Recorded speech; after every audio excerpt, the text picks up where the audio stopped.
Comment allez-vous, Marcus Mann? Je vais très bien, merci. Et vous? Je vous remercie, je vais très bien. On se rencontre aujourd'hui dans le cadre du festival Vaison Polar à Vaison-la-Romaine au village vacances. Vous êtes auteur. Vous étiez le premier parrain du festival Vaison Polar de la première édition de Vaison-la-Romaine. Après vous, il n'y en a plus. Voilà, c'était ça. En fait, on m'a fait l'honneur d'être le premier parrain et le dernier, effectivement. Enfin, le dernier jusqu'à présent, en tout cas. Mais puisqu'après, il n'y a plus de parrain, en fait. Tout le monde était parrain. C'était pas plus mal. Tous les auteurs étaient parrains. C'est exactement ça. Alors, quel genre d'auteur êtes-vous? Je suis un auteur génial, d'abord.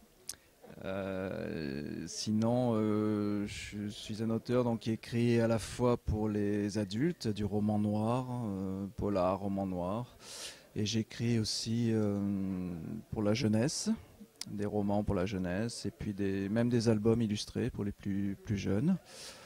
Donc la tonalité, j'allais dire, ou la couleur principale, c'est vrai que c'est plutôt sombre, comme je disais, c'est plutôt du roman noir, mais dans des genres relativement différents aussi, notamment pour la jeunesse, où il peut y avoir des romans d'aventure, de science-fiction, des romans qui n'ont pas de genre, ce qu'on appelle la littérature blanche.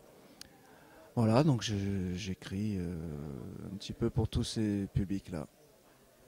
Troisième année que vous venez à Vaison-la-Romaine.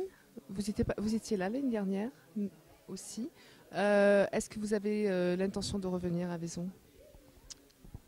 Eh bien déjà, il faudrait qu'on m'y invite à nouveau et si on m'y invite et que je suis disponible aux dates prévues, ouais, je pense que ça se fera parce que c'est très très sympathique comme salon. C'est l'occasion de voir d'autres collègues auteurs pendant quelques jours, de se retrouver ensemble, de s'amuser ensemble parce que De jouer aux boules?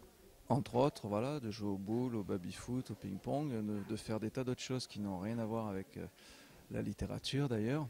On fait aussi évidemment quelques petits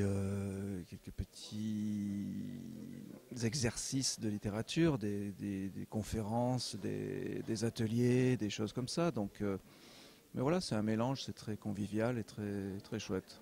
Est-ce que vous apprenez quand vous venez dans ce genre de rencontres?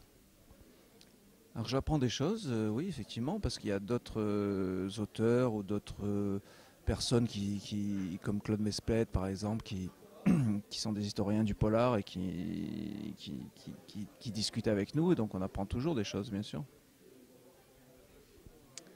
Quelles sont vos aspirations quand vous écrivez? Qu'est-ce qui se passe dans votre tête? Bon, c'est une question un petit peu bateau, mais en même temps, c'est vrai qu'on n'a pas trop le choix de passer à côté.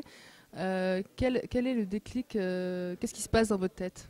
Pour écrire du polar, déjà, on a plus ou moins d'affinité avec certaines choses. Et voilà, comment vous êtes dans la vie de tous les jours?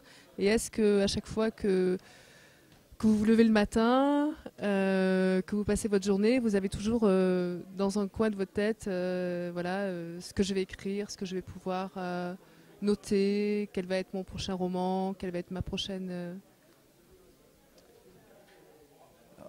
En ce qui concerne le genre, je ne me pose pas vraiment la question en réalité. J'écris, il se trouve que ce que j'écris est souvent du roman noir ou du polar, mais avant de commencer l'histoire, je ne me dis pas forcément que je vais écrire du polar. Il se trouve que en fait, j'écris des histoires qui me touchent moi personnellement, et il se trouve que les histoires qui me touchent sont plutôt des histoires assez sombres qui concerne en tout cas certains aspects de l'être humain, parce que la matière première finalement c'est simplement ça, c'est la vie en général et l'être humain en particulier, et certains aspects de l'être humain qui m'intéressent un petit peu plus que d'autres, ce qu'on pourrait appeler le côté obscur de la force. Et donc voilà, je développe ces aspects-là à travers certaines histoires, mais qui concernent toujours, dont l'être humain est toujours au centre, quoi. Après, ça peut prendre des formes différentes, comme je disais tout à l'heure. Ça peut prendre des longueurs différentes aussi, parce que ça peut être des textes plus ou moins courts. J'écris pas mal de nouvelles aussi, ou de ce qu'on appelle des novellas. Mais mes 2 derniers ouvrages parus, par exemple, sont des novellas, c'est-à-dire des longues nouvelles ou courts romans, ça dépend comment on voit ça. Mais voilà, donc avec toujours l'être humain au centre et puis la vie en général, voilà tout ce qu'on peut voir, entendre, ressentir. Est-ce que vous êtes un homme sensible, parce que vous parlez de sensibilité, d'émotion et de ce qui vous touche? Est-ce que vous êtes un homme sensible dans la vie? Mais bien sûr, je suis très sensible. Euh, En tout cas, j'ai une certaine sensibilité pour certains sujets, oui, je pense. Sinon, effectivement, si on n'a pas une certaine sensibilité, on n'a pas forcément envie de parler de certaines choses ou d'écrire sur certaines choses. Donc, oui, il faut être sensible à certains sujets.